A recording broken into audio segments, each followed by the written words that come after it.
Hello, everybody, and welcome back to another episode of the TJ and Grumpy Old Man podcast. I'm your host, Sunix, and with me today, as always, is our sports and analyst expert, the Grumpy Old Man. They say there's no shame to his game because he's always the same. That's me. That's right, Grumpy. That is you. You are the sports analyst and expert. Before we get into our show today, we have to go over some housekeeping. We shoot to usually have this show every Sunday at 8 o'clock p.m. Eastern Standard Time. If you guys do enjoy the content, and even if you don't, please like, subscribe, turn on notifications, and comment so we can get this algorithm out to the masses. Also, if you do enjoy the content over here, we also have another show, which is every Wednesday at 9 o'clock p.m., and that is the Islanders Never Say Die podcast. So if you guys like the content over here and want to go check that out, please feel free to head on over every Wednesday at 9 p.m. Eastern Standard Time. Grumpy. That one is New York Islander specific. Correct. Podcast. Correct. We have other, NHL discussions on there. Yeah, every so often. It's a hockey podcast, though. Yeah, primarily Islanders hockey podcast. Yes. Actually, you know what? We didn't do an ad read on the last Islander podcast. I am aware that ad read is you. My hands are clean. Yeah, I don't think so. Yours are filthy. Filthy. So, Grumpy. Yeah. I'm going to say it again. A lot going on in sports today and yesterday and last week. Some stuff occurred. But anyway, I do have something that I want to start us off with, and then we can get into some comments. I want to get your opinion on this. I don't know. Grumpy, did you see this at all? No. So this actually is this is somebody who's part of the college football voting for the AP ballots. It's a girl. Yes, it is. It is a female, Grumpy. A young girl. That is correct. It is a female. Is she legally blind? I see her eyes are closed. No, I just paused it at the beginning of the video, and I'm gonna have to jack this up so we can hear it. It says Haley Sawyer response to CFB fans criticizing her AP ballot. She says, I don't want to get too much into my process or logic. It's really funny, but it doesn't probably matter in the end. Sawyer moved Florida up 2 spots after losing to University of Southern Florida on Saturday. That was not this weekend, but last weekend's game. Did she go to Florida? Is that the school she went to? First of all, how does this person get a ballot? That's my point. And here's my other point. If she's getting votes, she should be.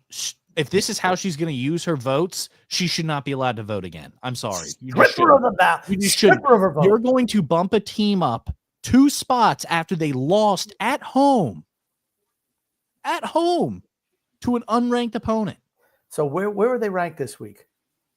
I don't know where they were ranked this week. I'm not 100% sure where they were ranked. Now, didn't they lose to LSU?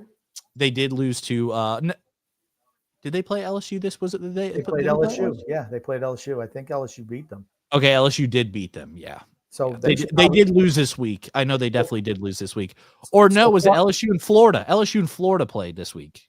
Isn't that Florida is the team she voted for? Yeah, she voted to move Florida up. Yes, okay. Sorry. I thought you were talking about University of Southern Florida. I think University of Southern Florida lost as well this week. Okay. Just answer my questions. Don't try. There's a reason. Didn't specify the team. So that's why I was confused. You didn't specify which team had lost. Florida. Yes. Well, they're both located in Florida. She moved Florida up. Why would I be talking about Southern Florida? Okay. So she moved Florida up 2 spots after they lost to Southern Florida. Man, oh man, you ruined my freaking joke. After losing to LSU this week, they're probably top 5 on her ballot. But you ruined that joke. I'm glad I'm here. You ruined it. I'm so glad. You ready to listen? Ugh. You're a cockblocker. As far as what my votes are and what my process is, I wake up early in the morning after covering a game late in the night before. Don't want to go too much into my process or logic, but I will say I appreciate everybody's interaction on social media and all of your feedback. There's tons of people that vote on the AP poll, and it's not a perfect system, but at the end of the day, no matter who you pick, it does even out because there's so many people who vote. And like I said, it's really fun for discussion. It doesn't probably matter in the end. But I'm glad that people are having a really good time with it. But as far as you know what her voting process is? She has a big hat and she just draws names out of it, and that's who she throws up to move up. She sucks. She probably put San Jose State #1 overall because that's the first team she pulled out of the hat. All I know is pathetic. I should have a vote for the AP as opposed to her. Absolutely. Absolutely. I think a lot of the listeners of this show and a lot of the people online should have a vote over her. I don't care about them. I'm talking about myself. I'm talking about myself. Okay. If that girl has a vote for the AP, I should probably have 7. 7 votes, Grumpy. I'm probably 15 times better than she is. I don't even have a vote. That's true. Okay, James Farrell says, guys, you got to show the last field goal attempt at the Colts ending. What a wild finish. I'm interested to see what that is. I can pull that up. Give me 1 minute. I'll grab that. And James also adds, I guess the Yankee game is already over, down 6-0. I do have a vested interest in this game. Is it relation to Fantasy, Grumpy? It is, and I'm playing crazy. In the Family Fantasy League, I am playing TJ in the semifinals, and he's just a douche. When you play him, he dropped everybody on his team to get starters. When your team is better like mine is, it's just, and I had to go in with him as well. And I just need to beat him because he was running his mouth. Last week, all of his teams won in fantasy, and he's running his mouth. That's one thing he absolutely does all the time. If his team is winning and doing great, he'll talk so much crap and so much shit. But if his team sucks, you won't hear a peep out of him. Nothing. Does it all the time. And he's like, we don't talk fantasy sports on this show. I don't care about fantasy sports. The only reason he doesn't care is because his teams suck out loud. But I remember when his team won and beat you, he was like, oh, Grumpy, did you see what happened in fantasy this week? Oh, yeah. We'll talk about that on the show. Let's go ahead and look at this field goal, Grumpy. I don't know if he hit it or not. Let's see. It's a long one. It's in a dome, though. Rhodes will snap. Sanchez will hold. And the kick is it's online. It's wide. It was short, too. All right, it wasn't that close. Is there a penalty down? Uh-oh. Right by the center. Oh, my goodness. They must have touched the center because the center, let's see. He touched up again. Rhodes is saying that he was hit. He touched. At least that's what he's signaling to the sideline.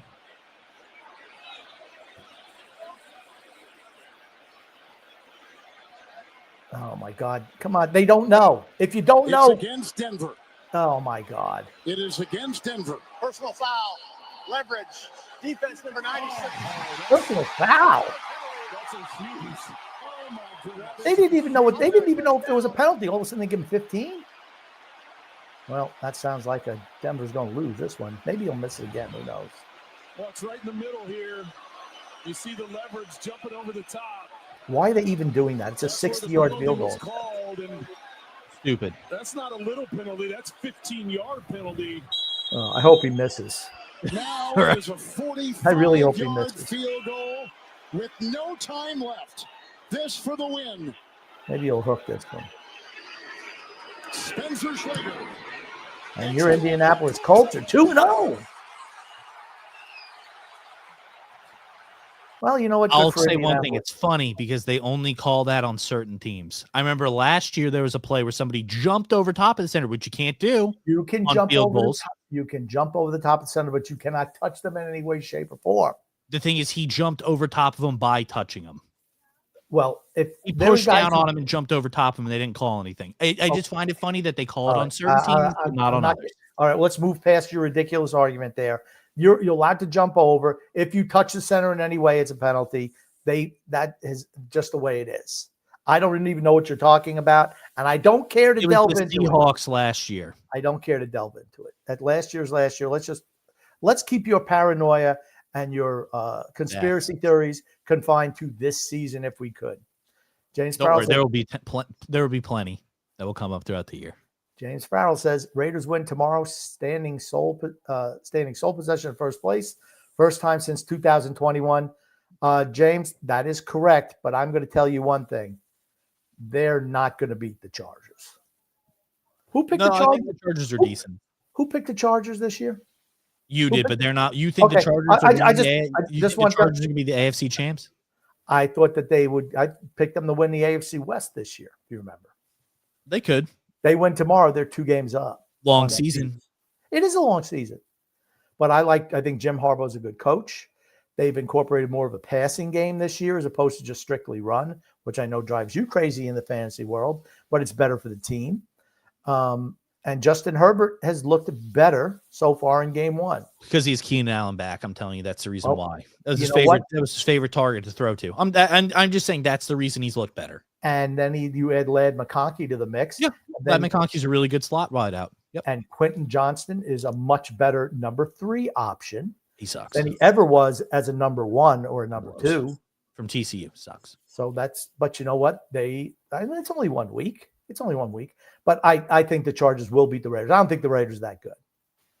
I mean, they just squeaked by the Patriots last week, and the Patriots just beat the Dolphins this week. Yeah. James Farrell also adds something else, I think, whatever the previous comment was. Well, here, I got it up there. This is the previous one. It says, I guess Aaron Rodgers fell back to earth after today's game. He's just, he's what, 40 years old? He's old. Guys who are 40 years old, with the exception of one guy. That's right. They just fall off the planet. They just do. And that's where he's at. Is he the same guy he was 3 years ago? Not even close. You see flashes of the old magic, but he's just not the same guy. Yeah. And the Seahawks are pretty good defensively, but I didn't think he was great today. No. James Farrell says, wild game today, the Giants and the Cowboys. True. That's a game the Giants should have won. Yes. And you want to know why they lost? Russell Wilson. No. Who threw an interception in overtime? Okay. I'll wait. Who threw an INT in overtime? The fact that with 15 seconds left to go in the game, you let them somehow, with no timeouts left, get into range for a field goal is inexcusable. And I realized to win, your quarterback threw an interception in overtime. All you had to do is make one play on defense with, I think there was 20 seconds left to go in the game. With 20 seconds to go in the game, you need to make one play on defense. You win that game. You couldn't do it. And here's the thing. The Aubrey kid, Brandon Aubrey, is a phenomenal field goal kicker. Yep. Really good kicker. I agree. It bothers me that guys are able to hit kicks 60-plus yards like they're nothing. It makes me wonder about the balls that they're kicking. It really does. Yeah. Because they're kicker balls. Are they loading them up with something? I mean, these balls are making it by plenty of yards. 5 years ago, no one is touching 60 yards. Now, everyone hits the ball 60 yards. A lot of it, of course, has to be you're in dome stadiums. No elements. Well, to me, elements should be part of football. I don't think there should be any dome stadiums. They're talking about putting a dome stadium in Buffalo. Why would Buffalo want to do that? It's cold. I don't care if it's cold. It's home field advantage. Yeah. Who cares? That's a home field advantage. Then they should make all the teams that play down south put domes on. So every game is played under a dome, 72 degrees. Let's just homogenize. We're getting towards that. Yeah, that's ridiculous. We're getting. I'm going to tell you my prediction in the next 50 years, I'm going to say majority of the stadiums in the NFL are going to be domes. I will be dead by then, so I will not know. I'll make sure to let you know, Grumpy. Thank you. But you're blaming Russell Wilson. You think Russell Wilson's going to lose his job this week? I think he very well could. That's 2 losses in a row. Okay. They scored how many points? Doesn't matter. It does matter. Come down to nut cutting time. What happened? He threw an interception, which lost your team the game. He also threw a touchdown pass to put your team back in the lead with 20 seconds to go. And he also threw the interception, which caused your team to lose. Okay, but they had opportunities against a really bad and defensively inept Cowboys team with the lack of Micah Parsons now. It doesn't matter. It does. You're playing against a shittier defense. What's a quarterback's job? What's a quarterback's job? To not throw interceptions and win games. Put points on the board, right? Put points on the board? Yeah, and he needed to put points on the board in overtime, and he didn't do that. He threw an interception, which lost his team the game. How many points did the Giants have today? 30-something. 37 points. Okay, dude. If you put up 37 points, you should win that game. That's on your defense. That's on the coaching staff. Threw an interception when it counted. You cannot. How many interceptions did Dak Prescott throw today? How many turnovers did Dak Prescott have? Hold on. How many times have we blamed Sean McDermott in that Kansas City Chief playoff game where there was 14 seconds left? They had no timeouts, Kansas City, after Buffalo scored a touchdown to go up by 3, and he lets them in 14 seconds drive into field goal range. Did Josh Allen have any turnovers in that game? On the coach. Did Josh Allen have any turnovers in that game? Never should have got there. Did Josh Allen have any turnovers in that game? Buffalo lost the game because they could not. Did Josh Allen have any turnovers in that game? Just gonna ask a simple question. Did he have any turnovers? Because I know a lot of times when he plays against the Chiefs, he turns the ball over. That's what he does. It's not Russell. No, he did not in that game. It's not Russell Wilson's fault.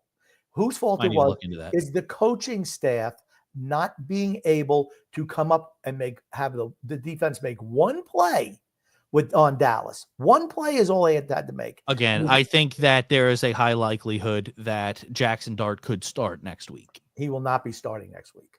We'll see. Just like I told you, we'll see. And it would be week 3, right? Week 3. You thought he was going to start this week. No, I said week 3 he'd be starting. Don't put words in my mouth. What? I said week 3 he'd be starting, which is next week. He is not starting. We'll see. This week. We'll see. Book it. We'll see. Kansas City. We'll see what happens. We'll see what happens. There's no way they're putting him in. Okay, so what's going to happen is they'll play against Kansas City. Russell Wilson will look like shit, and then he'll start in week 4. So he won't be starting in week 8 like you predicted. I said weeks 5, 6, or 7. And depending so on you're going to pick 3 weeks. Okay. Well, it's a range. There's a range of games. Oh, I think he'll start between week 1 and week 18. There's a range of games, dude.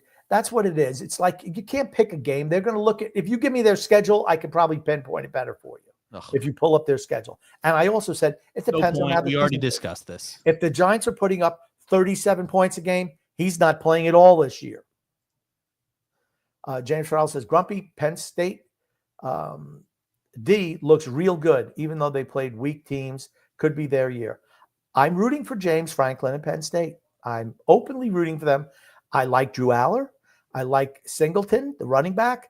I'm rooting for Penn State. I'm not a Penn State fan, but I'm rooting for them this year. I just absolutely. Do you want to hear something funny or somebody who we haven't heard from in a little bit? Yeah, who? Freedom Fun Adventure. Oh, we haven't heard. Who's talking all that smack about how good Florida was and how good DJ Lagway was? I've not seen much of him the last couple of the weeks.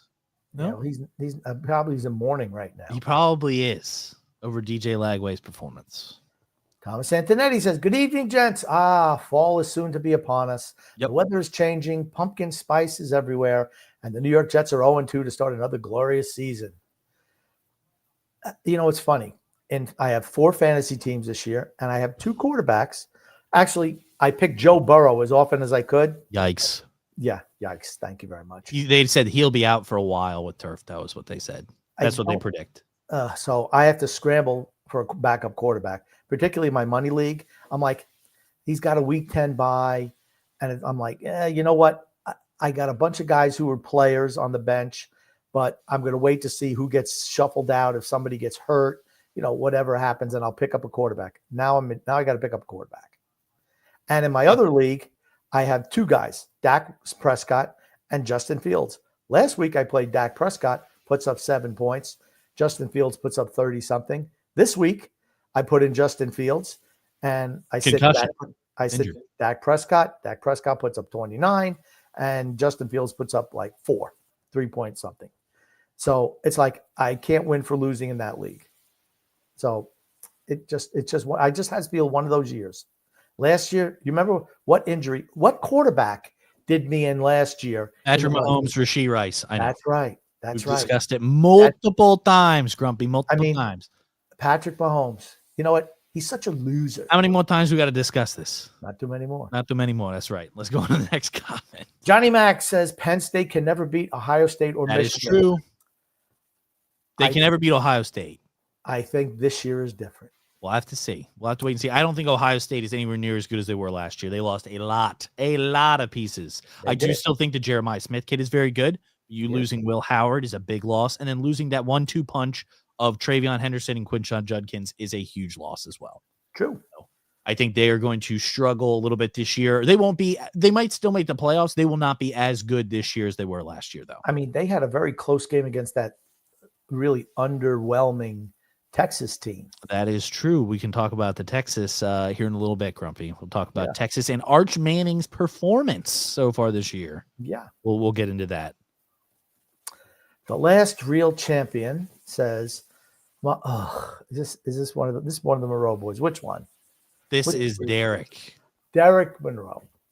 Mahomes goes for 250 plus yards combined against the reigning Super Bowl champs, 2 touchdowns, leads his team in rushing. Travis Kelce drops the game-winning catch for an interception. That's not Mahomes' fault. Okay. Patrick Mahomes was terrible today. Just was. This was first half stats for Patrick Mahomes. 6 for 11, 51 yards, and rushing the ball 5 times for 60 yards and a touchdown. Okay. If Patrick Mahomes is the primary runner for Kansas City, you're not winning anything. Nope. Anytime you have a quarterback who's leading your team in rushing, and it's not like he's rushing for 1,000. He's not a runner. He's not Lamar Jackson, right? Nope. I mean, he's not Lamar Jackson. He's not, Jaden Daniels. Allen. He's just not. He's not. His stuff is all out on scrambles, right? Just getting out of the pocket and running around. They're not designed runs for him. I think what you're seeing from Patrick Mahomes is he doesn't have the same weapons he had earlier in his career. Remember, he came to a team that was a playoff team. Kansas was really good, even the year he didn't start with Alex Smith at quarterback. And they were good even before then. They were a good team. He comes in, he's got Tyreek Hill. He's got, in his prime, Travis Kelce. And in his prime, Tyreek Hill. And he also had, in his prime, Sammy Watkins. When Sammy Watkins is your number 3 wide receiver, your team has weapons. He just throw the ball to spots on the field, and Hill would run and catch it. Yep. That was his game. You keep him in the pocket. I've said it 100 times before. You keep him in the pocket, you'll beat him. The thing what you don't want to do is let him make plays off platform where he's scrambling, running around. He's not a guy, when he's running, he's looking to throw the ball down the field. He's not looking, I'm going to tuck it and run. That's not his game. Or he'll tiptoe by the sidelines and know that he can't get hit. But he's not, my point is, he's not I'm going to run. I'm going to take off and run every time. He gets outside the pocket to create broken plays down the field. That's what he does. And he's good at it, really good at it. Less weapons this year. And he's notice how badly he's struggling. Yeah. Speaking of struggling, Grumpy, tell me if you can hear this. I couldn't care less about the team struggling. I couldn't care less about Patrick Mahomes' struggles. I'm not surprised. I didn't at the beginning of the year, I did not predict them to win division. I thought they'd come in 3rd in division. Did I not say that? 3rd? Yeah, you did. You did at the beginning of the year. I said I still think the Chiefs with their pull with the NFL will pull through. Okay. I just find it. I'm not surprised. Let me just put it that way. If Denver wins today and Chargers when you got 2 teams that are 2 full games over them. Yeah. Denver, chokes that game away somehow in Indianapolis. And it's like, okay, but you know what? Teams that start off 0-2, I think maybe 15 or 10% make the playoffs. Do I think that Kansas City's in trouble of making the playoffs? Not right now. I think their defense is still good enough, but offensively, they're just not very good. They can't run the ball. If Xavier Worthy is still out for a while and doesn't come back, they are in trouble. They're in trouble. Okay, even if he does come back with that dislocated shoulder, how good is he going to be? True. He's going to be in pain out there. Is he going to be laying out for throws? Nope. When he runs, how much is that shoulder? I mean, you're running, you're pumping your arms. That shoulder's going to hurt. Yeah. Are you going to extend on those because of the pain? Are they going to shoot him up? I don't know what they're going to do. But the fact that he practiced even on a limited version this week is good news for them. They still have 4 more weeks to go before Rashee Rice comes back. Rashee Rice is the new engine of that offense. Just is. He was last year he took over for Kelce. Kelsey's numbers were very underwhelming last year. Yes. Because all those little waggle routes and all that stuff that Kelsey did, Rashee Rice was doing until Patrick Mahomes knocked them out and killed my fantasy team for the year. But he will be back 4 more weeks. They got the Giants next week. They should beat the Giants. Even in Giants, they should beat the Giants. Then they play the Colts. I'm sorry. Then they play the Ravens. They're going to lose to the Ravens. Even the Ravens will beat them. I think the Ravens will beat the Chiefs. And it's in Kansas City. I still think they'll beat them. So that would be 2 conference losses. Yep. I mean, you got to win your conference games because it means. Do you see the Chiefs making the playoffs this year? I still think they can't lose too many more games. And if they're 1-3, they're in trouble. Yep. I'm not saying they won't make the playoffs, but it's a struggle when you're battling like that. I mean, their offense just isn't very good. Nope. You got 2 guys who are Hall of Famers that are just not there anymore. Kelsey's finished, Cash, and Tyreek Hill's gone. Tyreek Hill. Yep. I mean, Sammy Watkins is number 3. That's a damn good number 3 to have. They don't have that anymore. And Patrick Mahomes is getting exposed. His offense right now, just throw the ball as far as he can down the field. And hope and pray to God somebody gets under it and jumps and catches it. And Tyrone Thornton catches like 1 out of 3. And he did that today. He caught a big touchdown pass at the end. That's on the defense. There was one that Mahomes missed him. He was open by 15 yards, and Mahomes overthrew him by 10. That's on Mahomes. He's seeing ghosts back there. When he's in the pocket, he's all panicky and fidgety. Oh, just rifle it. That's what he does. He just throws the ball down there. Very true. He's not the people's champion. He never will. He's not. He is not. And you see it. The more you see it, Tom Brady got the Patriots to the AFC Championship with guys like Bernard Tompkins and Aaron Dropson as their starting wide receivers.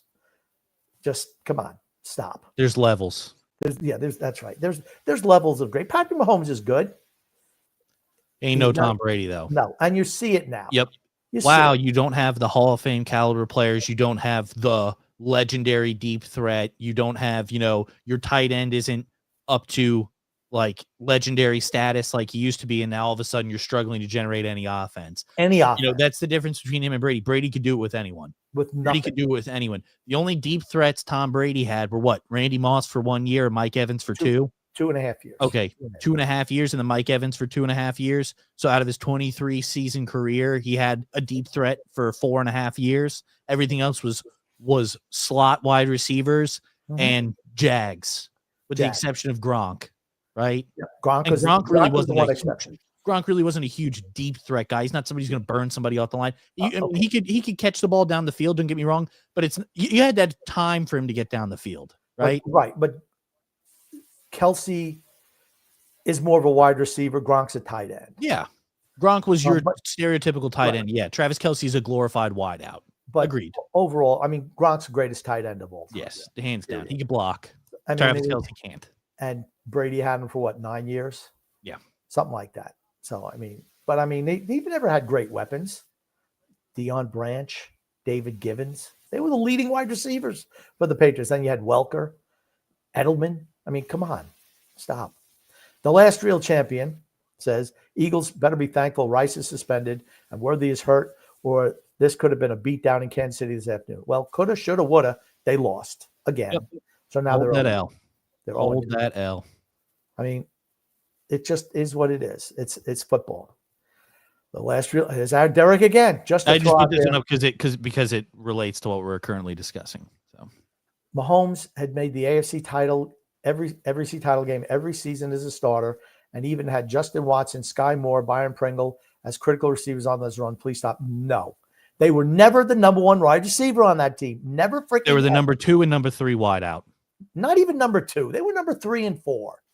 Kelsey, you had Sammy Watkins, Tyreek Hill, and Travis Kelce. Even what you had last year, you had DeAndre Hopkins. That's right. D-Hop was there, and Travis Kelce. And did they have Hollywood Brown last year? Yeah, they had Hollywood Brown. No, I think they might have had Hollywood Brown. Or either it was last year, they just got him this year. And they had Xavier Worthy last year. Yeah, they did have Xavier Worthy last year. That is correct. And the year before, he had Rashid Rice. Yep. I mean, these guys, yeah, that's right. But they're number 3 wide receivers at best, or number 4s. Not critical guys. I'm not saying they didn't make big catches, but at some point in time, but they were not. Brady had number 3s and number 4s as number 1s. That's right. That's right. There's a difference. There is no comparison. There just is not. And again, Mahomes has had a deep threat his entire career. Yeah. Brady did not. Brady had slot wideouts. Yep. That was it. James Farrell says, are the Bengals done now that Burrows is out? Speaking of done, I guess the Jets are done. I don't know about the Jets. I don't know what to think about the Jets. It's not like well, I mean, I guess, I don't know. I don't feel like the Jets are playing terribly. I think Fields is a loss for them because who's their starting quarterback now that he's out? Gosh, I don't know who played quarterback after he went out. I was so pissed. Yeah. In the second quarter, I'm like, all my quarterbacks are out. If he's out, yes. Same thing with the Bengals. If Joe Burrow is out and going to miss a substantial amount of time, yes, they're done. I thought they were honestly done before he even went out. Here's the thing about the Bengals. Usually they start off every year 0-2, and they're battling and scrambling to make the playoffs. They're 2-0 right now. If they can just tread water, I don't know. If you can pull up their schedule. Well, I just want to pull up one thing real quick here and just show this.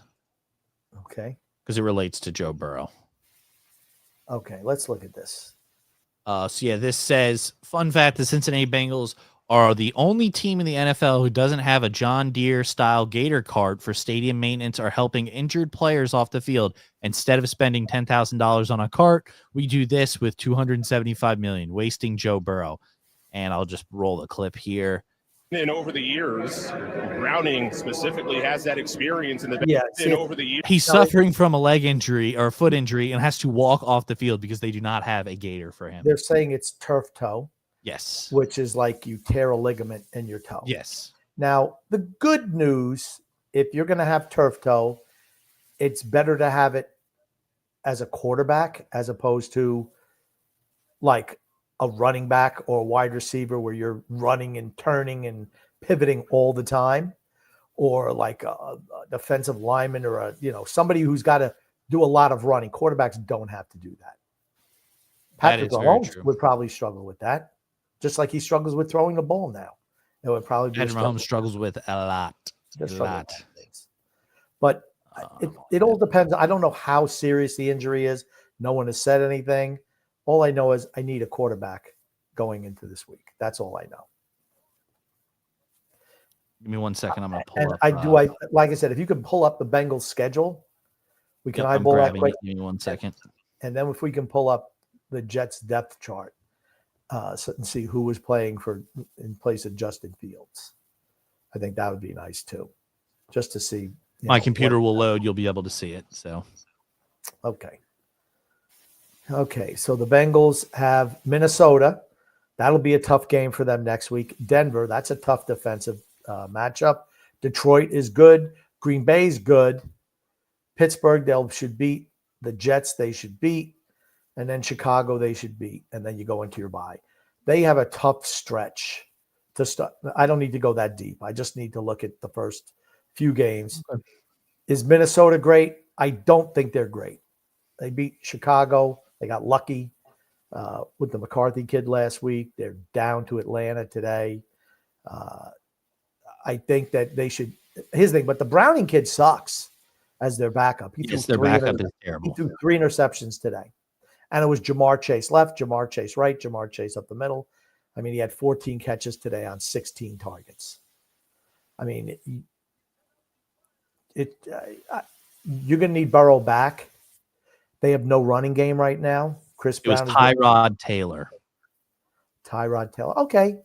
Tyrod Taylor, you can live with him as a quarterback for a few weeks. You absolutely can. He's not awful. He could lose to Buffalo by 20 points.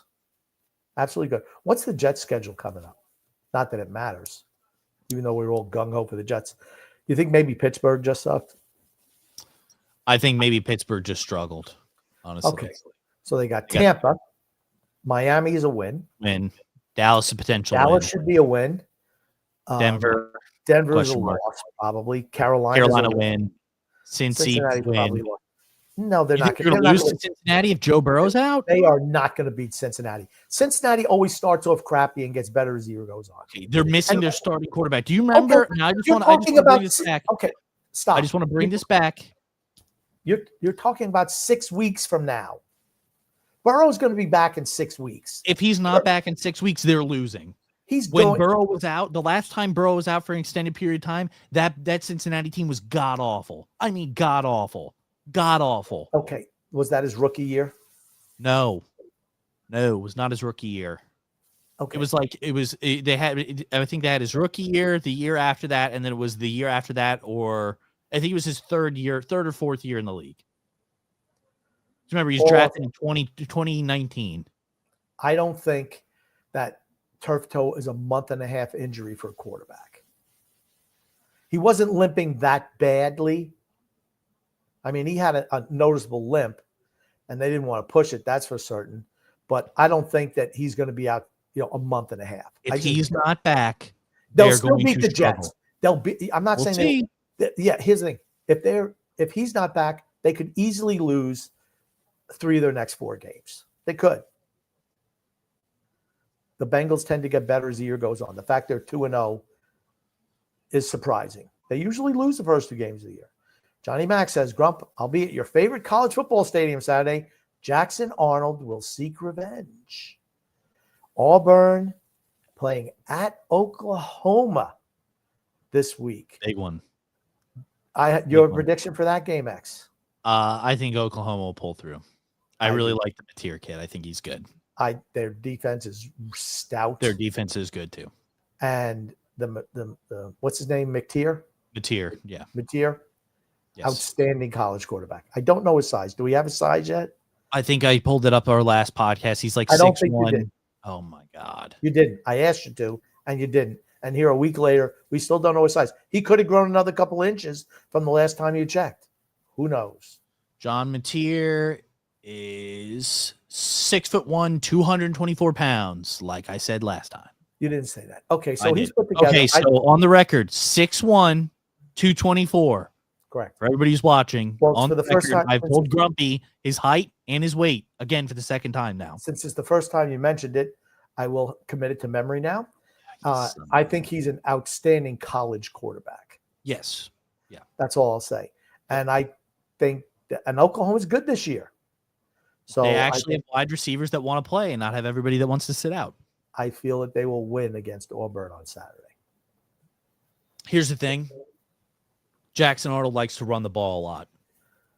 He's not a great thrower. He's a runner. And if Oklahoma can stop that run, they're going to stop Auburn. Oklahoma's defense is really good. It is. It's good.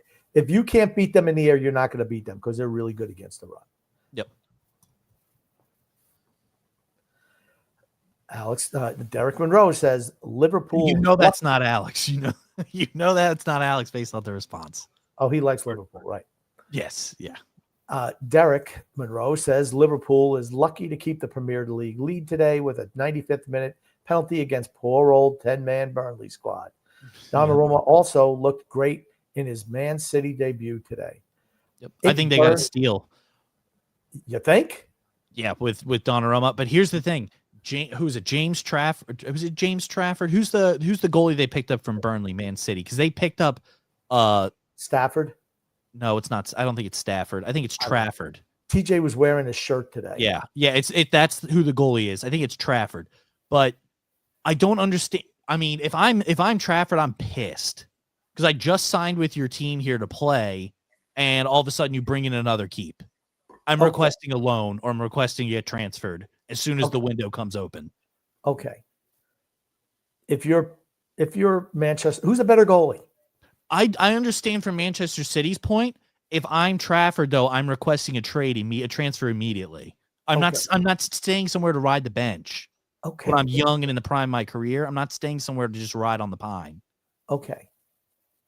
Who's the better goalie? He fell. It's not like it's close between the two. I don't think it's close. Trafford had, I think, the most clean sheets like in EFL championship history. So at the lower level league, Okay, but he had the most clean sheets. And the lower, not playing in Premier League, not playing in any of the upper, and the second division. Okay, no problem. Okay. Again, if I'm Trafford, I'm requesting a transfer. I don't care. Sure, they picked the better goalie, right? If I'm Trafford, I'm requesting a transfer. I'm not staying here to ride the bench. I'm in the prime of my career. I am a top-tier starting caliber goalie. Top-tier starting caliber keep. I'm requesting a transfer to go somewhere to play. Is it fair to say that when they got Donnarumma, they had no idea that when they first signed Trafford, they did not know that Donnarumma was going to be available. I mean, there were transfer rumors. There was rumors that he was going to leave. There were a lot as they were in the process of signing him. A good bit. But he didn't shake free until last week. Well, yeah, he didn't actually become available for transfer until recently. Because he wanted I'm just more saying, money. if I'm Trafford, I'm leaving. I'm not staying there. There's no way in hell you could get me to stay there to ride the bench. If I'm Manchester City, there's no way I'm moving either one, because you never know what can happen. No problem. I'm not playing for you then. Have fun having this guy play every single game. I will just sit on the bench. I will not go in. That's what I would tell him. I won't go in. You're just ridiculous. Okay, here. How is that being ridiculous?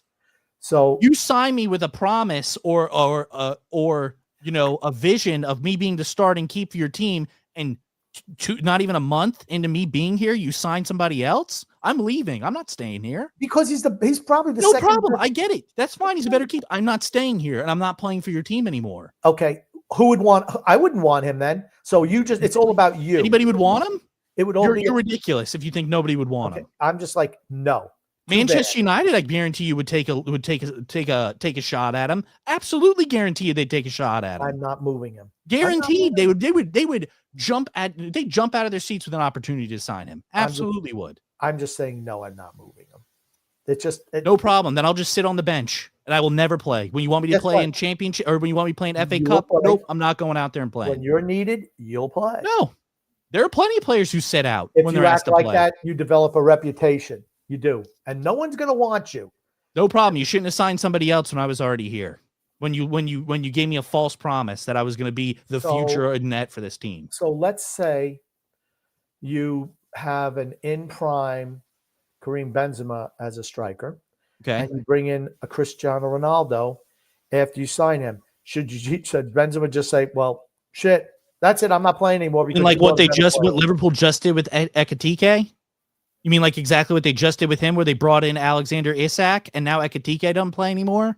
You mean kind of like that? I guarantee Ekitike's pissed. He was performing really, really well. And now he's not playing as much because they brought somebody else in that they deem is better. Donnarumma's a top 2 goalie in the world. I understand that. I'm not arguing the point about him being better. I'm arguing the fact of the matter that I think that Trafford has every right to request a transfer and every right to want to leave.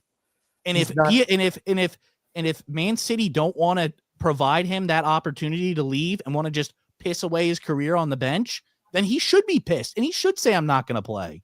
I want to play. I don't want to just play in FA Cup games. I want to be a starting goalie. Like you told me when I came in that I was going to be the starter. But it's not like they signed both guys or they signed one a month after. It's like a month or 2 months after they just signed Trafford. He was not on the market till right at the end. Again, do you know when they signed Trafford? I don't care when they signed him. Donnarumma was not available when they signed him. Okay, my point being, why would Trafford ever want to stay there to just sit on the bench? So Manchester City just say, you know what? We signed the best, maybe the best goalie on the planet is available on the cheap because they're squabbling in PSG over wages. I know we signed this other guy, but we're not going to take the best player. Okay. We're just going to say, I never said that. I never said that. What I said is I'm fine with them signing Donnarumma. They should give Trafford the right to leave. They absolutely should give him the right to leave if he wants to leave. He's under contract. No problem. Then I'm not playing for your team then. If you need me to come in for FA Cup games, if you need me to come in for these bullshit tournaments, I'm not going to play. Play the third string goalie. I'm not playing. I'm not suiting up. You don't want to let me leave to play full-time somewhere else? Because think about it. He's going to become out of form now because he's sitting on the bench all the time. Well, he better look good in practice. That's my point. It's affecting his long-term. You have to look at it as it's affecting his long-term career. Do you think players play better sitting on the bench? Do you think they play better when they don't get as many minutes? I do not feel that way. But let's say that's my point. You have to look at it through the player's point of view. Is you're essentially and potentially ruining my long-term career by having me sit on the bench. I want to transfer somewhere else. I want to get more playing time. I didn't come here to just sit on the bench. I got it. So let's say, remember the year when Courtois was hurt and Lunin came in and played really well. Without him, Real does not get to Champions League final. Then come Champions League final, Courtois is healthy. Lunin goes right back to the bench, even though he had played all year. Do you think Real just should have moved Lunin? Lunin wanted to move. He was looking to move. He was looking to move. They said that he was open. They said if he wanted to leave, he could leave if they got the right offer. And they absolutely did. What did they do? Wrong. What did they do? He gave him a contract extension if he wanted to sign it. He didn't have to sign it. Here's the point, though. He doesn't have to sign that. He decided he wanted to. That's the player's discretion. The player decided he wanted to sign that. Trafford is under contract. Also, Real Madrid is different than playing at Man City. You're playing with for a team that's known as the best team on the planet. The best team on the planet. If Trafford has signed a 5-year contract, he's there for 5 years. You're not moving on from him. I don't know what you realize the players hold all the power in soccer, right? It's not like the club holds the power. Second string goaltenders do not have any power. And he's a second string goaltender. A top tier talent second string goaltender doesn't have any power? I don't care that he was good in the Z. Okay. He's not good. He's top tier. He's a top tier goalie. He has improved it in the Premier League. Wrong. It's not. Wrong. He's a top tier keeper. Please talk to TJ in regards to Trafford. He knows way more than you know about. I don't need somebody who's going to fanboy over some ex-goaltender from his team. Oh, I'm just saying his stats don't lie. Okay. Let's move on. Because guess what? He was doing Let's move on. Let's move on. I don't want to spend 15 minutes on a goaltender, a backup goaltender. Move on. Derek says Arsenal's summer signings lead the way against Nottingham Forest with 2 goals from Zubamendi. Etsy gets an assist. As a, and then, I don't care. Yes. So Arsenal won today. Yes. Arsenal won today? Yeah, they won. Or I think it was over the weekend. It was Saturday, I think. Okay. James Farrell says, "Oh, happy birthday to Pete Carroll tomorrow. Happy birthday, Pete." Thanks for calling that pass play. He's close to 75. Wickerman says, "The old days when the Lions and the Vikings played outside, they were great. Weather games, snow games, they're great. It's just sorry. Hold on. We already did that one. The atmosphere. It's about the atmosphere. Oh, is that something ripping Patrick Mahomes? No, it was a previous comment that we already put up. I just forgot to get rid of it. Freedom Fun Adventure says, anyone in the family like Paige or Y have fast twitch muscle fibers? Because no one in your immediate family, guys. You guys are all slow twitch. Look at another reference to your boys be slow. Why are they saying this, X? What is this? I don't know. This is Freedom though. So Freedom came out of the shadows to grace us with his presence after Florida has been taking a little bit of a beat down recently. DJ Lagway not look too hot this season. Yeah, Florida's not that good. You know what he has to look hot at doing though? Throwing picks. They had a shot to beat LSU early in the game, and they just could not capitalize. Period. End of sentence. End of story. Freedom Fun Adventure adds, I was going to mention that there have been fewer outbursts on shows since Grumpy fired DJ's butt, but I tuned in tonight during the soccer goalie X hysterical breakdown. Yes, it's just ridiculous. It's just X, you're ridiculous. It's the truth. Move on, please. Freedom Fun Adventure adds, last week on the show, I suggested X plays Schaefer skating against older NHLers, and Son X insisted on saving it until Wednesday. I commented he would forget, and watching the replay, he forgot. I might have forgotten. I mean, I can't do everything. Grumpy, you don't do anything. I have to feed you every single line. Come on. It's difficult playing both roles. It is okay. Difficult. Sure. All right, we're going to share something here real quick, Grumpy. This was the Notre Dame game over the weekend. And I will say it says not called on the game-winning TD pass play on 4th down. And I will say I did watch this live time. I do think it was a hold, but I'll mention something after.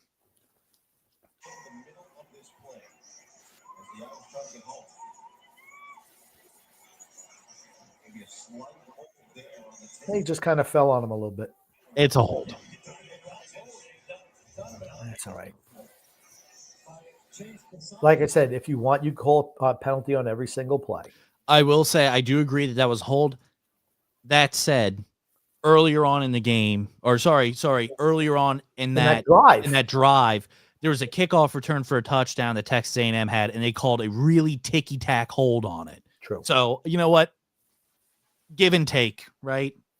Give and take, because it was a real ticky-tack hold that they called on that kickoff return for a touchdown. Again, it's just high def, instant replay, everyone having every play at their fingertips. You can say that was a hold. Okay, but you could say there's a penalty on every single play, and if you're just going to cherry pick certain plays, I just don't have time for that.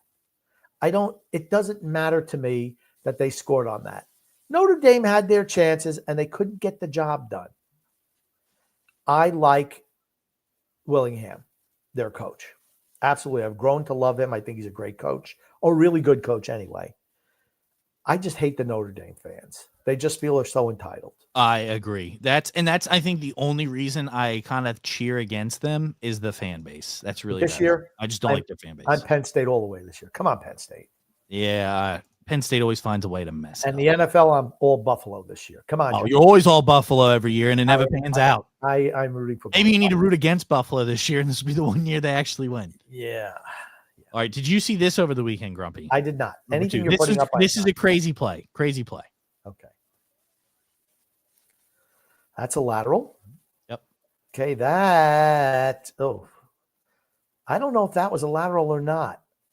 I mean, or a forward pass. If it's a forward pass, it's incomplete. They scored a touchdown off of it. It counted. It counted. Okay.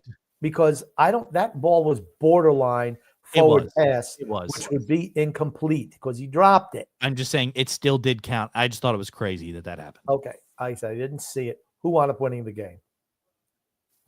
USC did. And what was the score?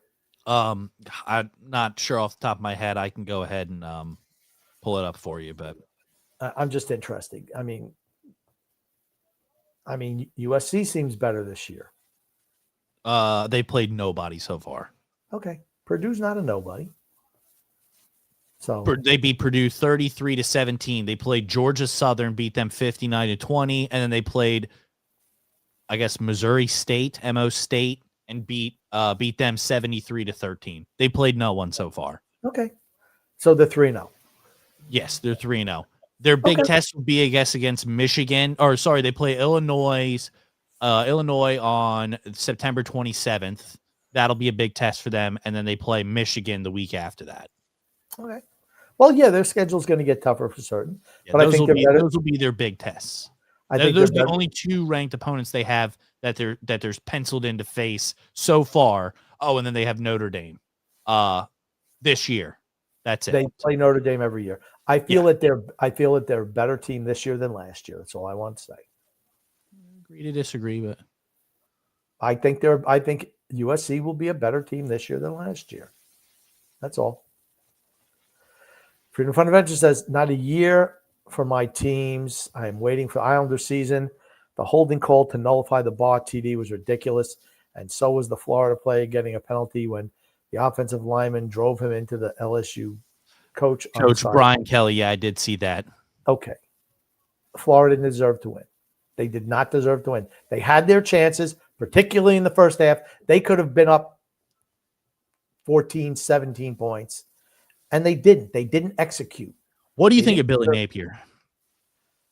I like him talking. I just don't know how good a coach he is. I just feel like he loses games that they should really win. And it happens every year. It's like teams that they should always beat, they end up losing to. And I don't know why. It's always at home.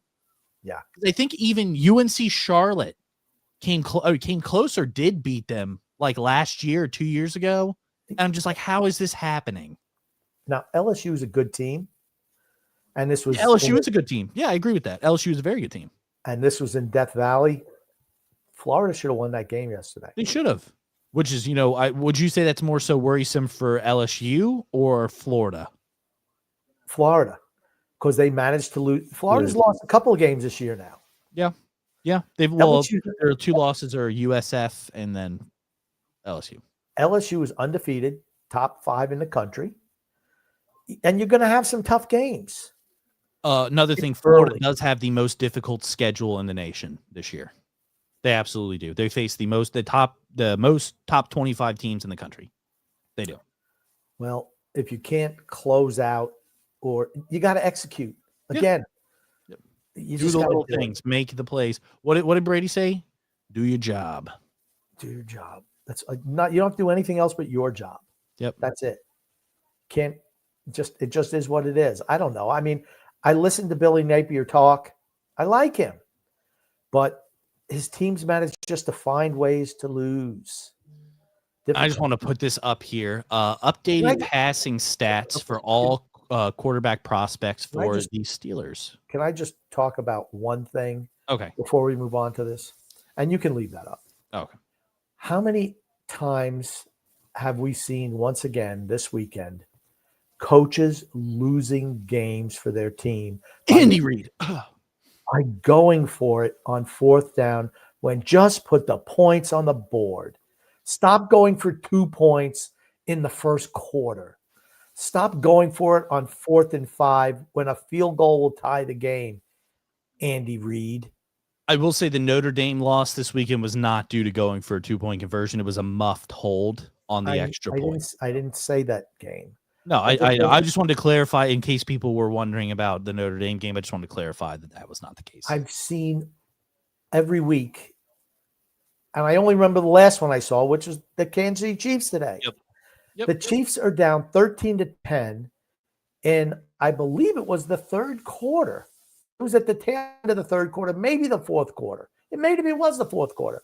13-10. They have themselves. It's a 4th and 2 from maybe the 14-yard line of Philadelphia, and they say they're going for it. And he goes Eagles for stopped it. them and ended up scoring a touchdown. And Eagles stop it. But they went for it previously as well. Later, that was the end of the first half. I don't know what it was. I forget my timeline. They did that today. Instead of taking the 3 points to make it 13-13, he determines he's going to go for it so they can get a first down. It's just dumb. It's just dumb. They also did it, I think, the beginning of the third quarter in their own zone, in their own end of the field. They were at their own 40, and they were going for it, and he doesn't get it again, and they kick a field goal.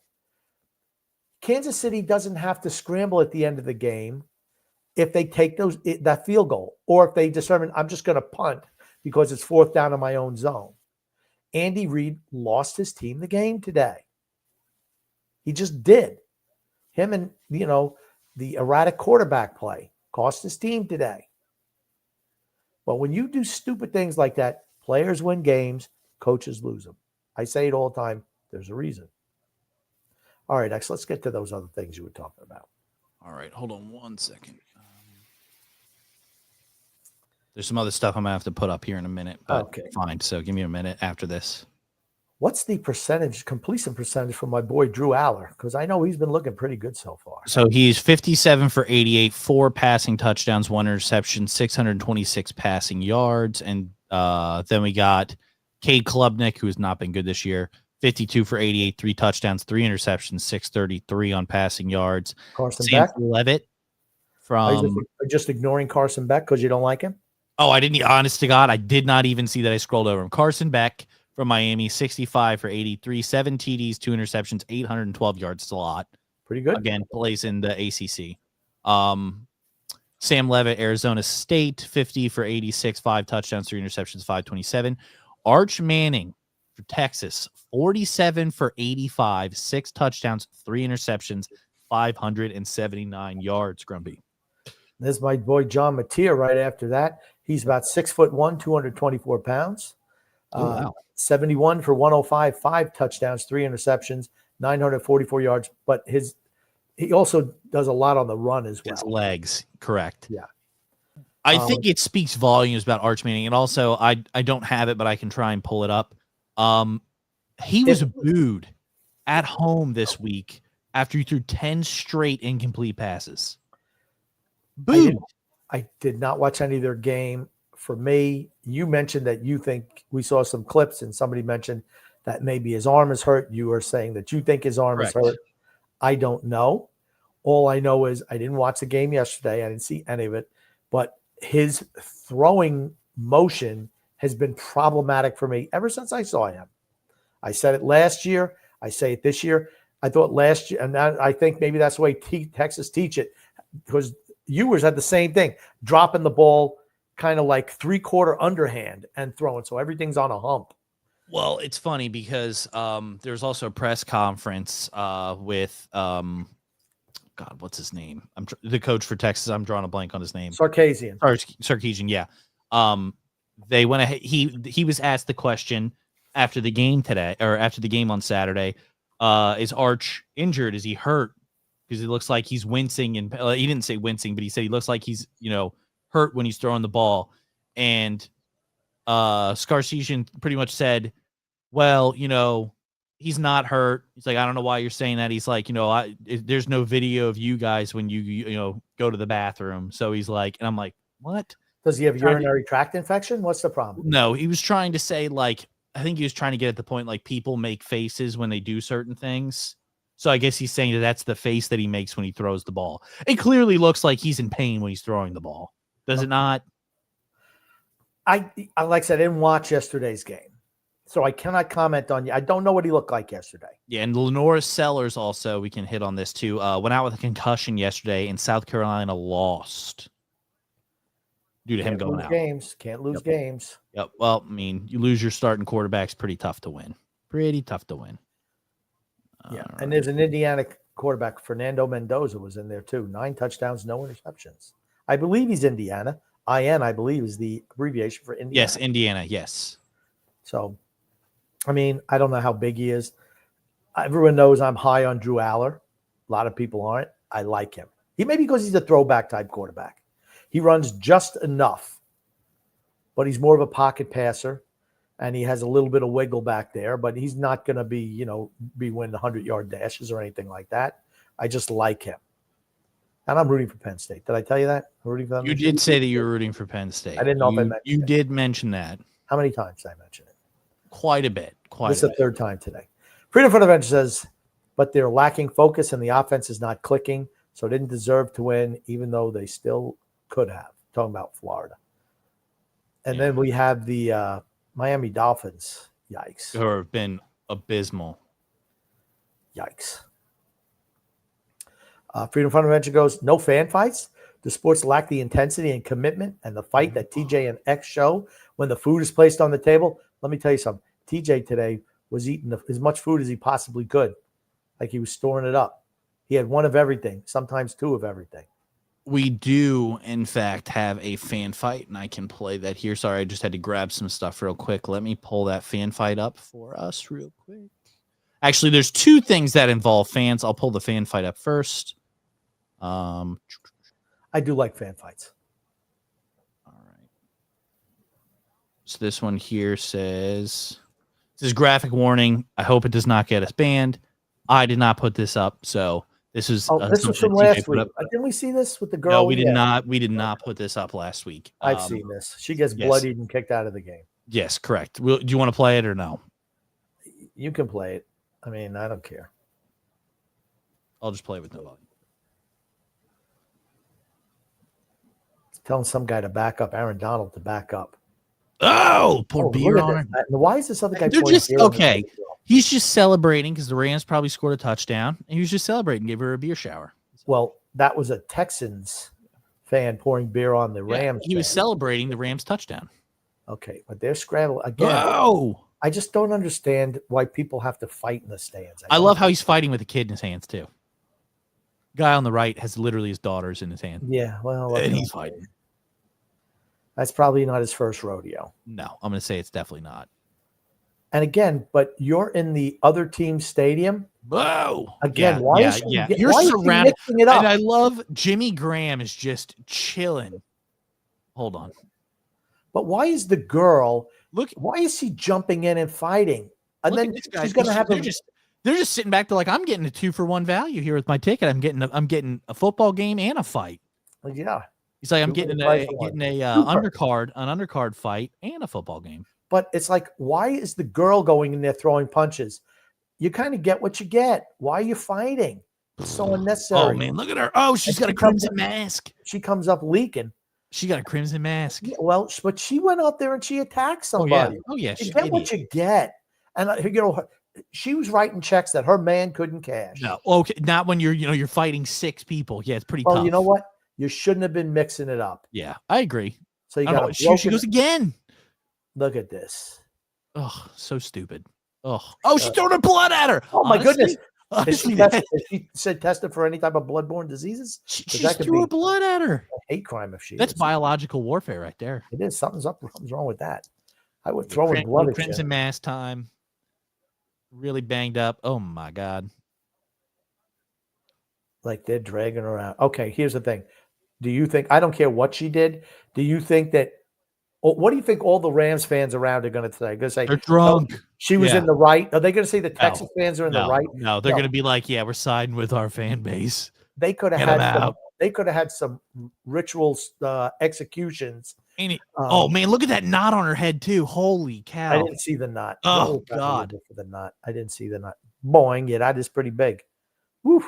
Well, I'm sorry. She went in there. Why are you fighting? Is it necessary? Pause it. Look at that knot on her head right there. Holy cow. Big. Even on the side there. Even on the side there. Yeah, right there. That's a pretty big one too. Looks like she's been battered from pillar to post. Yeah. Holy cow. Looks like she got a wasp sting on her face. She's allergic. I will say one thing. How dumb can you be? Because you know for a fact you're getting kicked out of the game as the opposing team's fans. There's no way they're letting you stay. None. True. Because all it means is, okay, there's another chance for an altercation to happen with somebody else if these people stay. True.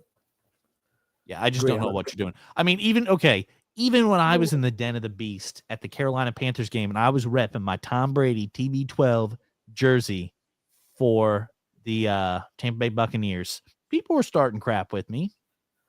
I didn't fall into it. I just said, how many rings does your organization have? I'll wait. No response. None. See, when I go to other arenas, I might root for my team, but I do it in a funny way. Okay, here's the thing. I wasn't even cheering because Tampa Bay got killed. So they were obviously giving me shit about Tampa Bay getting killed in that game. Right. Yeah, getting killed in that game, which I was like, okay, yeah, they lost. So what? But they were talking, oh, Brady sucks, all this, that, and the other thing. I'm like, okay, how many rings does your team have? I'll wait. You have none. No championships at all. 0. Absolutely 0. You can't argue that. You can't argue stats. Can't do it. It's true. Come back to me when your team wins a championship. Yeah. I'll wait. I'll be waiting. Honestly, I might be dead before it happens, but I'll still be waiting. Okay.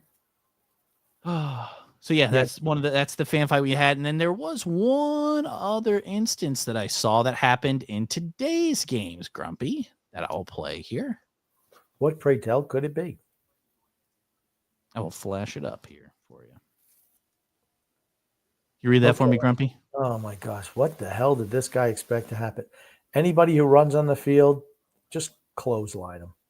But they're usually so drunk that, I think this guy was doing it for a movement or something because he's wearing one of those orange shirts and has a flare. So, and there's writing on his shirt.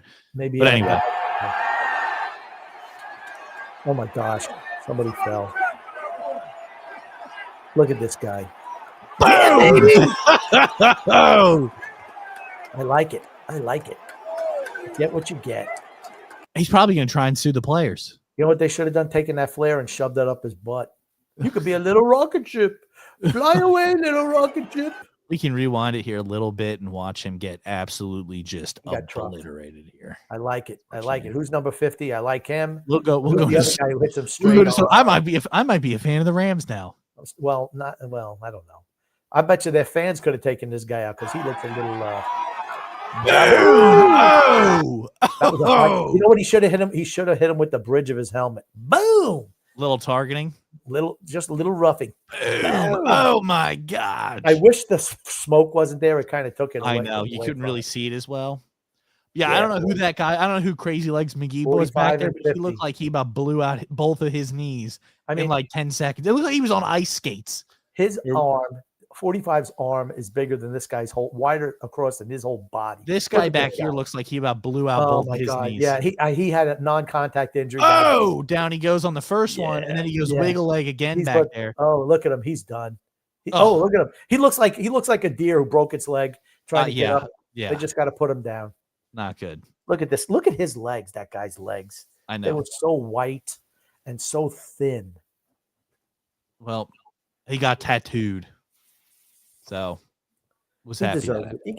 He absolutely you run out on the field. I don't care what happens to you. You deserve it. You get what you freaking get. You want to take those chances? No sympathy. None. None whatsoever.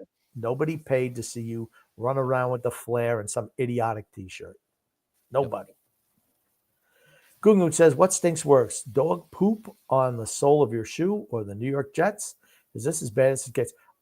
Dog crap on your shoe is the worst. Yeah, you can always just change the channel, but it doesn't. Unless you have smell-o-vision, you're not going to smell it through the TV.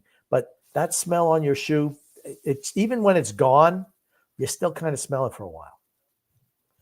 Andrew Wells says, X, please tell me you have the Seahawks TD and Brian Kelly post-game presser. Yes, so actually I went ahead and pulled those up. That's what I was saying, that I needed to get a minute. Well, you can pop up some more comments, and I can read them and comment on them while you prepare this. But it looks like we have. I already have them up. Okay. So here's the Seahawks touchdown. Offense and go win some of these fourth quarter type ball games. Oh, bad bounce goes through the hands of Caleb Johnson. He may have touched that ball. That would be a live ball. Stupid. Let's see what the ruling is here. It is a touchdown. It's a touchdown. How dumb. Rookie. Stupid rookie. Oh, Seattle gets the score. Is it the first time he ever played? Ever? The ball hit in the landing zone on a kickoff. Somebody's got to cover it for the receiving team. It was recovered by the kicking team. So since it landed in the landing zone, which is before the end zone, you have to pick the ball up. This is considered a live ball. Or you have to down it or whatever. Something. And the kid didn't do that. He didn't touch the ball at all. So one of two things. Either he was told by his coaches what he has to do and he forgot, or he wasn't told by the coaches. I agree. One of the two. The rules. But either way, the kid did not know the rule. So I don't know who's to blame for that. It's either it's either on the coach. If the coach didn't tell him, it's on the coach. Coaches tend to kind of tell the guys that. He's a rookie. I'm going to say it's probably on the kid who just forgot or fell asleep during that team meeting. But that hurts. That's not good for the kid. Are you going to put him back there for field another kick? Nope. Not me. So here's the Brian Kelly press conference. It says, you think to yourself, I don't know about this. We can just play the press conference. I don't know what that's talking about. So, well, remember Brian Kelly in the back. I know you. We remember Brian Kelly is a guy who faked a Cajun accent. We do know that when he signed with LSU, which anytime that somebody is faking an accent, you're a phony baloney. You're already I dismiss you automatically as being trustworthy. Yeah. You're just sorry. You love these immediate post-game sessions, but what are you seeing with your offense? Stop. Really? Is that the first question? We won the game 20-10. Try another question. What do you want me to tell you? I just laid it out for you. We played the game to win the game. All right, how about third down then? What is going on with third down? It's one game. Last game, we were great on third down. You're looking at this from the wrong perspective. LSU won the football game. Won the game. I don't know what you want from me. What do you want? You want us to win 70-0 against Florida to keep you happy? No, I think people want to know why you can't run the ball, quite honestly. We can run the ball. Did you see the last play of the game? That's all you need. You just need one. There's a ridiculous questions. And I'm getting tired of it. That football team just worked their tail off to get an SEC win, and you want to know what's wrong. You know what? You're spoiled. You're spoiled. This team is 17-1 at night. 17-1. Give them some respect. How about that?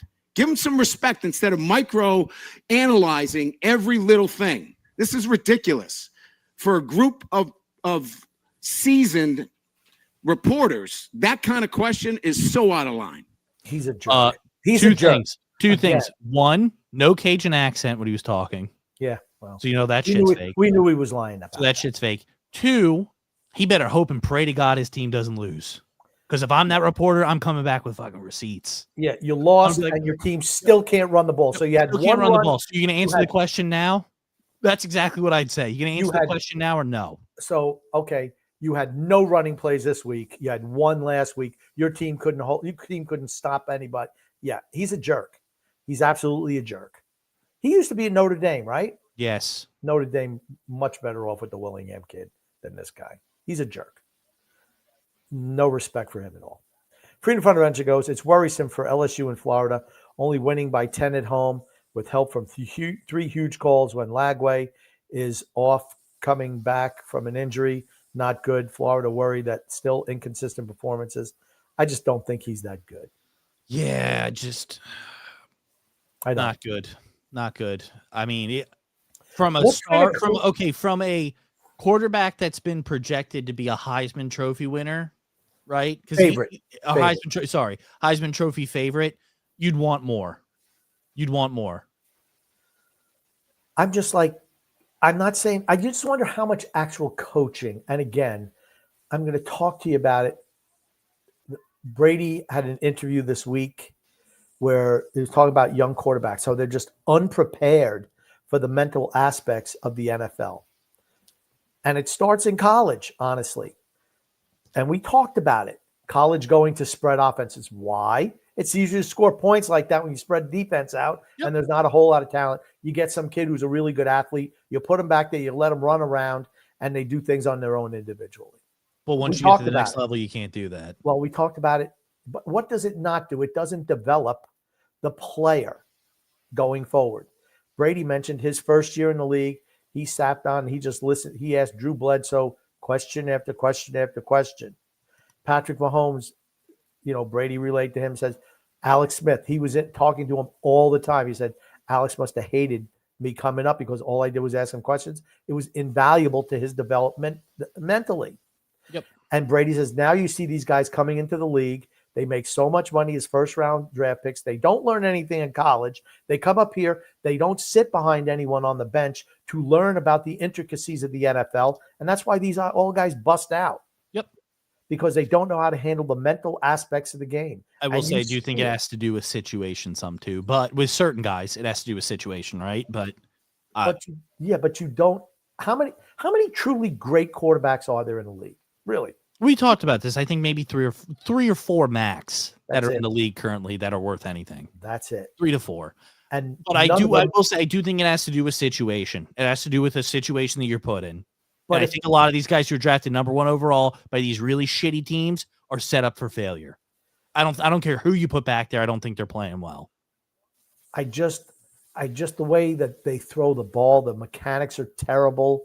I don't know how much actual instruction they get. I'm not even talking about that. I'm talking about okay. Well, but it's the whole package. If you don't have time back there to throw the ball because your offensive line is such garbage, or you don't have any weapons to throw to and they can't get open, what the hell does it matter what your mechanics are? Caleb Williams, his feet are the worst feet I've ever seen of a quarterback. It's why he throws interception after interception after interception. Okay. Because his lower body is so bad that he has no fundamental structure at all. That's why he sucks. I'm not arguing that with you. What I'm saying is, though, let's say put Tom Brady on the Tennessee Titans. Put Tom Brady on the Carolina Panthers. Do you think he's performing well? Be honest. Yep. You're delusional. And you know what? Delusional. Here's the thing. They're at least a 500 team competing for a playoff spot. That's maybe because put him on the Saints. Yeah. Saints need a quarterback. Okay, you realize you can win games with short precision passing around the field. You absolutely can. They have weapons in New Orleans. Okay. What about Carolina? Do you think they have a lot of weapons in Carolina? They have the McMillan kid, and that's it. Xavier Legette can't catch a ball to save his life, and he's the number 2 wide receiver. Bernard Tompkins and Aaron Dobson to an AFC championship game. Xavier Legette cannot catch a ball inbounds to save his life. It doesn't matter. It does matter. Your question does matter. Your question Do you think Tom Brady can succeed with the Carolina Panthers? Yes or no? Yes. You're wrong. I disagree. The Panthers are a dumpster fire. Because they don't. Their quarterback sucks. They have no weapons on the team. It's the quarterback. No weapons. The quarterback That's not is five, it. the They have quarterback one is guy to throw the ball to. One. The quarterback's 5'9". He They have cannot one. throw the They top have of the line. one player to throw the ball to, and they can't give him any time in the pocket. He has time. He doesn't complete passes. Oh. Okay. He took a lowly Tampa Bay Buccaneers team with a losing record and takes them to a Super Bowl later one year. Tampa Bay had Mike Evans. That's my had point. Chris Godwin. It's had Leonard Fournette. They didn't have Leonard Fournette. They had players on the team. They had Tristan Wirfs. He was the number one offensive tackle drafted the year that Brady got there. They had people. I'm not saying they'd win Super Bowls. He would turn them into a team that could win that division. That division's not very good. Okay, the Carolina, because I agree that division is god awful. Okay, they're not beating Tampa Bay. They're not beating Tampa Bay. Could Tom Brady win make them a better team? Absolutely. No. Do you think that they could win a Super Bowl? You didn't say Super Bowl. Oh my God. Okay, sure. He can make the team. He can give the team an extra win. I think they'd make playoffs with him. So you think? Okay. Do you think that they'd win division? Do you think they beat Tampa Bay? I think they could beat Tampa Bay. I don't.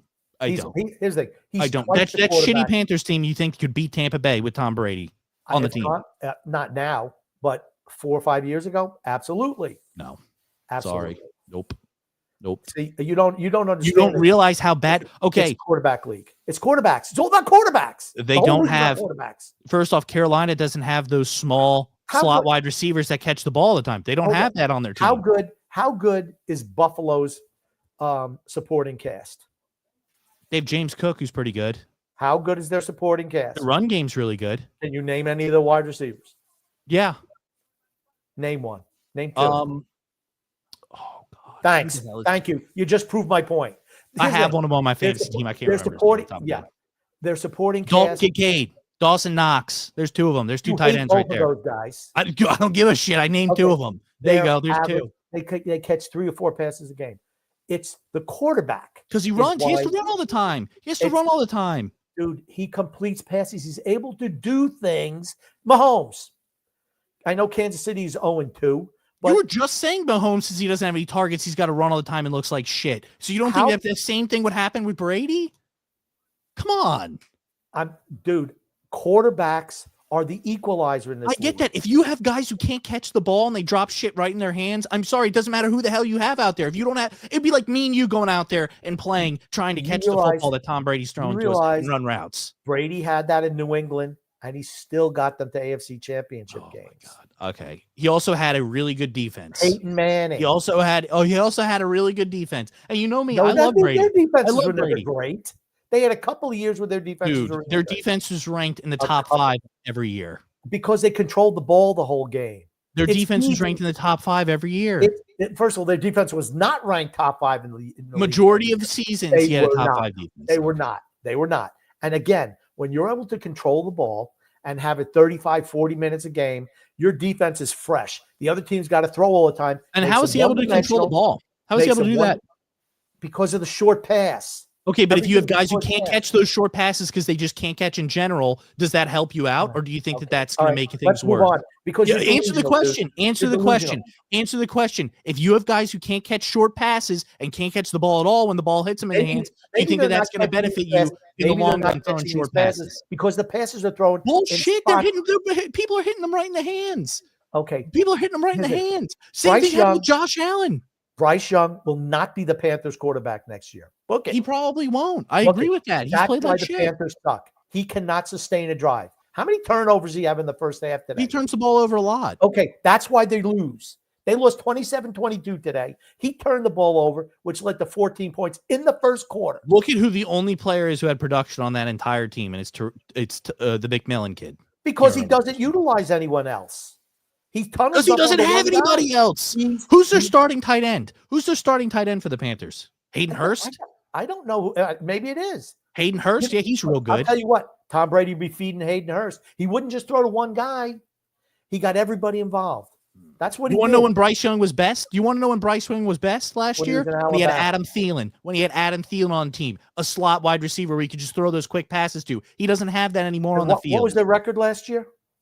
It wasn't great, but they were winning games at the end of the season. Thank you. What did they win 5 or 6 games? Would they win 5 or 6 games? Again, now with no Adam Thielen, they can't manage to get a win. Again, if you put a Peyton Manning on that team, the team was better and makes playoffs. I'm sorry. Or makes a playoff push. They do, because the quarterback play is so superior. Quarterbacks, it's a quarterback league. It just is. Good quarterbacks win games. Bad quarterbacks lose them. Freedom Front Adventure goes, Napier does many things well, but he has a stubborn streak. He has to be a top recruiter, head coach, and play caller. Too much going on, and you can't manage a game and not have time to consider plays. That's why. I didn't realize he calls all their plays. That's kind of dumb. That's dumb. Well, then his play calling sucks too. Yeah. Again, he manages to lose. It happens every year. Every single year, he loses games that his team really should win. Granted, he wins. I will say, though, he wins games his team shouldn't win, like Ole Miss last year. There was no way in hell they should have beat Ole Miss, and he ended up coming out with a win. Okay. So, I mean, it works in both ways with him. I feel like the really weak teams, he ends up losing to those teams, and then he'll play some team that's far better than Florida, and he'll end up beating them. It's weird. Gungun says, do the Giants specialize in snatching defeat from the jaws of victory? Do you agree Halloween is full of witchery? I like Halloween. What I would say, yeah, it's full of witchery. There's witches involved in Are there any movies that you watch every Halloween or something? Ooh, like classics? Any movies? So I know you guys never used to have this. Well, I never watched this until I started going out with fiance Y. Was Halloween Town. And I remember that I never saw it because TJ was terrified of that movie as a kid. Right. So I never got to watch it. And I remember I was like, oh, I've never seen Halloween Town. We watched it, loved it. We watch it every year, pretty much. We watch all of them. So we do that. Do you think TJ would still cry if we put that movie on now? You know, I think we need to test that movie out on. Not that little baby. Little baby. She's too little. You think she's too little? What year do you think she'd be able to watch? I don't know. Not anytime soon. I'm trying to think of what year did Halloween Town come out? Why don't you look that up, X? 90. And I'll say, just look it up. Just look it up.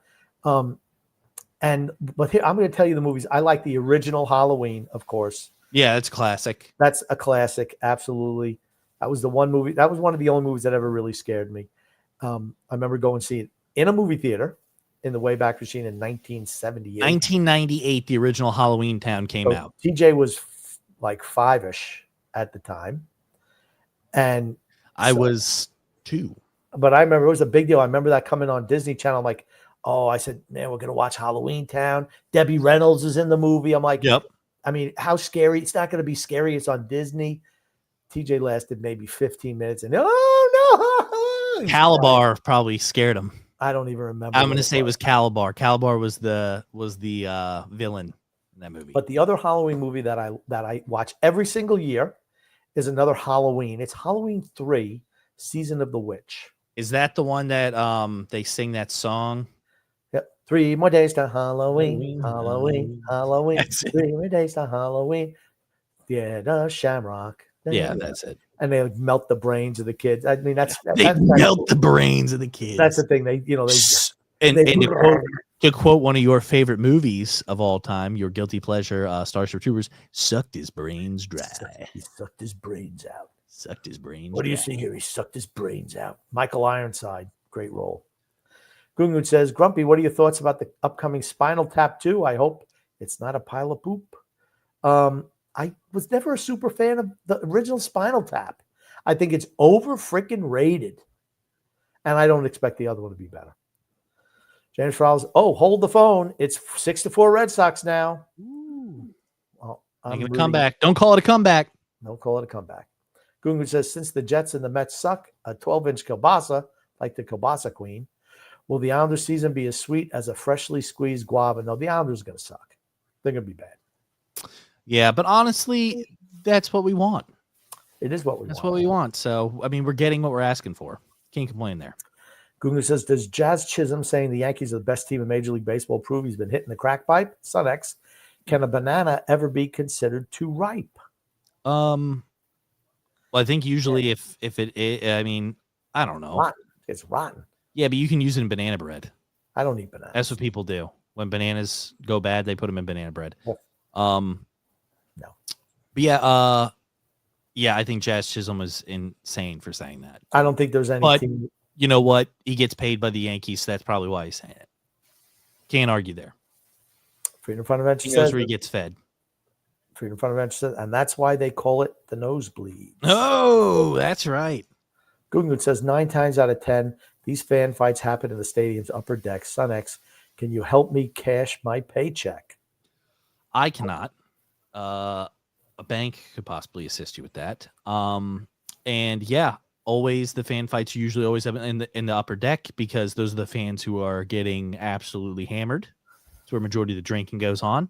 You got to get a lot. You got to get a lot more alcohol because you don't want to go up and down the stairs too much. Yeah, and I think another thing too that assists in the fights is usually they roll down the stairs when they're fighting too. So that's always fun to see. Yeah. Freedom Fundamental says very positive news on Shabanov. Gleb Aitchison this week at rookie camp. Polkinen now listed 6'7", got real size coming. Unlike Lou and Snow, they love the small soft Smurfs. Yeah, I just pump the brakes. Can you play though? That's the big thing. I don't care what your size is. Can you play? I mean, I don't care that Shabanov looked good against guys who are never going to make it. It means nothing. You got to see how they do against veterans and against good teams. I'm sure he's going to make the team. But how is he going to do against good players? How does he look against the Islander veterans? He's tiny. Freedom Fundamental goes, I really dislike how people have to try and make events about them. They need the spotlight. No one buys a ticket to see an attention seeker. # loser. 100% agree. Agreed. I will agree with that. Freedom adds, who would have won the fight between singers Luke Bryan and Gavin Adcock? Adcock seemed to want it until Bryan scaled the fence. I don't know anything. I did not even realize. I know who Luke Bryan is. I don't know who Gavin Adcock is. Did he climb a fence? He looked kind of older now, isn't he? Luke Bryan? Yeah. Is he a guy that just looking at him, you think, man, he could climb the shit out of a fence? I mean, he's definitely older. I honestly have no idea. I know Luke Bryan's a country music singer. I have never heard of Gavin Adcock before, and I didn't even realize they had beef. I didn't even realize Luke Bryan was making music or relevant in the music scene anymore. Honestly, he's still too busy climbing fences. I guess. I thought he was just kind of chilling and doing American Idol. I remember now at my house, we used to have like the chain link fence, and I was able to just like put my hands on it, just vault right over the top in the old days. But the one I remember in Rumble in the Bronx, Jackie Chan's first movie, they had like the 8-foot tall fence. He just scaled that thing. And he was like 1, 2 over. I mean, he just boom. He did all of his own stunts. I'll say the stunts. Craziest one was, what was the movie where he jumped in the mall? And I think they did this live and nobody realized he was going to do it. He jumped in the mall and grabbed onto those lights and like slid down them to the ground. I don't remember the movie. Oh God, I can't remember what it is, but there was some movie where he did that. That was like the stunt that he did. It was like, holy crap. It was crazy. Exo, you ever seen the movie Commando with Arnold Schwarzenegger? Yes, I've seen it. It's been a while since I've seen it, but I have seen it. We should watch that again. Yeah, it's a good one. It's a good movie. I just remember the security guard, some skinny little black guy, security guard, and he's trying to schmooze up on 2 girls. And he's like, and he gets a thing coming over and he says, "Oh, watch me in action." And he sees Arnold and he's like, "Oh, we better send some more guys because he's one big mother effer." It's a great line. But I mean, those movies are so schlocky. They're B movies. But Yeah. Arnold just sells it so good. You have to love them. Yeah. Freedom Fundamental says, I wish I will share some facts since X doesn't know any and Grumpy prefers to make up his own. When Doc Page graduated, TJ quit his job and moved home so his mommy could babysit him and Liza while Doc worked. That's too funny. No, he did not quit his job. But that is a good story, and I'll probably tell him that. Yeah, it plays. It works. Freedom also adds LSU coach, also the guy with the cringe videos of him dancing with recruits. Creepy. I am talking about him on platforms spinning with teenagers. Looks sexual. Ooh, he's a loser. Yeah, scumbag. Also adds Lagway is still injured and missing most of the summer and fall practices. He'll be fine, but it's so far below Florida's standard, it's disgusting. You just got to watch out how many losses you get, though. That's the only concern. You got to watch out how many losses you get Because I mean, honestly, you're fighting for that SEC championship to get yourself that bid in. Did they up the amount of teams that are going to be in the playoffs this year, or did they do that last year? Last year, I think they had. So they're not going to do any more this year then. I think it's 12 teams, right? Okay. I don't know if they did. You really want to win that championship, so you get that automatic seed. Well, they're not winning that. That's my point. Is you got to watch out how many. They're not making the playoffs. Yeah. When I was on the field, okay, whatever. I would just put up another one. You can still talk. Freedoms. I didn't finish the end of that. Particular thing. It doesn't matter. Freedom says Son X has a point. As Brady said, when Miami had Bowens, Gardner, Taylor, Thomas, Culpepper, Cross, etc., Brady was not able to beat them because of pressure up the middle. My God, he still talks about it. Stop. The reason why they lost to Miami was playing in that oppressive heat. That is the reason. They could never, and they still, historically, New England cannot beat Miami today, notwithstanding. It's only because the Dolphins. I'm just saying, the only thing I was saying is if you put him on a team with a bunch of guys who can't catch the ball, I think he would struggle to win. I think he'd struggle just as much. Still won. He had that and he still won. Oh, my God. So every time he threw the ball, they dropped it, every single play. Then how the hell did he win? That's right. They led the league in rushing yards. That's right. They led the league in drops. That's correct. That's correct. That said, again, no quarterback. There's not one quarterback in the history of quarterbacks who likes pressure in their face, period. That was the only, you got to get, pressure in Brady's face. That's any quarterback. No quarterback likes to have a bunch of guys barreling down on him. Name one who performs better with pressure in the face. There aren't any. Lamar Jackson. Lamar Jackson struggles with pressure in his face. He rolls out and gets yards with his feet.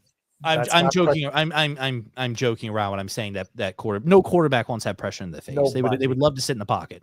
I'm just saying he has the ability, if he did have pressure in his face, to get away from it, though. Craig, the regular human bartender, says Thomas Jr. screwed me in week 2. I can't trade him, but are you playing him in week 3? I don't know who they're playing next week. He dropped some passes today. He dropped some passes right in his hands today. Freedom Fund Adventure says, Son X, weeks ago, you stated that the 2001 University of Miami team was the greatest ever. Not even the best University of Miami team. That was when Jimmy Johnson coached them, and the Pouncey twins were Gators. Myers UF teams. That's right. The Pouncey twins were Gators. That is correct. Myers University of Florida teams were the best 2 titles. They were good. They were really good. I think that University of Miami team was good, though. 2001. Craig says, once again, it's also nice to see X involved and knowledgeable on something instead of the Islanders. Well, he's not very knowledgeable on the Islanders, but he's working on it. Freedom Fund Adventure adds, a few weeks ago, I accused Gumpy of thinking about Brady in the shower and sleeping while making love. He said he didn't think about him that way that much, but he comes up every show, including the Islanders somehow. That is not true. That is not true. Gungu says, could the original Willy Wonka be considered a Halloween flick? No. No. What makes you tick? What makes me tick? I don't know. A lot of different things. Okay. Everything. All right. Hey, waking up every day. That's why it's called the present, because it's a gift. Oh, God. Move on. Freedom says, TJ still cries over scary movies. What a big scaredy boy. One of you needs to show Liza Shrek. So yes. I even said I wanted to do that. I want to show her Shrek so badly. Don't care. Okay. One of you need to show Liza Shrek so we can find out if she points and says "Dada." Oh, that would be a good one. She there. I have that movie, and she points to it, and she wants to see it, but she's too young for that. No, she's too young for Shrek. Just is. Gungu says, Grumpy, in the movie My Bodyguard, which character do you relate to more, Clifford or Moody? Son X, which Pebbles do you prefer, Cocoa or Fruity? Fruity. Depends on how I'm feeling. I do like Cocoa Pebbles a lot. I'd say Cocoa Pebbles are probably my favorite. Aren't Pebbles like they're the ones with the Flintstones on the front of the box? I understand what they look like. What is? I've never eaten them. What is the cereal? Is the cereal like really thin? It's like thin rice that has flavor on it. No, it doesn't. It looks like imagine cocoa or what is it? Rice Krispies. So it's like Rice Krispies, but flavored and a little bit thinner. So you can't eat those out of the box, right? And they absorb water. You can dump them into your mouth if you want to eat them out the box. Okay, so no. So and I don't even. They're good though. They're really good. Oh, that's a question for X, so it doesn't matter. So you like Cocoa Puffs? Cocoa Pebbles, yeah, I like Cocoa Pebbles a lot. And I have never seen the movie My Bodyguard. I know what it's about, but I've never seen it. Gungu says, "Is Tony Romo really a good broadcaster? He's all right. Is Dog Z constantly flirting with disaster? Nah, he's just chilling. He's a good boy. He's Gungu sleeping says, right now. Grumpy, how did you rate the Nassau Coliseum to see hockey and rock shows? When will we see the unveiling of the new TJ and Grumpy Old Man logos?" I think we still have to look in to see, because if we have to change up the whole entire YouTube page and all that stuff, we're not doing that. But if it's a quick, easy fix and we can just change the title and the logo, maybe we might do it. Or maybe we'll just let TJ's legacy live on. And the Coliseum was okay to watch hockey games, and the rock shows were fine. Yeah, I liked the Coliseum. It was better. I used to go, actually, I went more to like Brendan Byrne Arena. There was a lot of shows. It was a longer drive, but it just seemed like it was, instead of going to the Garden, not everybody, they play the Garden, but they play, Jersey. It was easy to get tickets to Jersey for whatever reason. And the Coliseum didn't get everyone, not all the time. All right, Grumpy, we have come to the end of the show. Anything else you would like to say before we log off? I want to say love and laughter to everyone who listens and even those who don't, from the Grumpy Old Man and Son X. That's right. And I just want to thank everybody for coming and listening to the podcast. As always, love the interaction in the comments, and we will see you guys next time. Thanks, Grumpy. Thank you, X.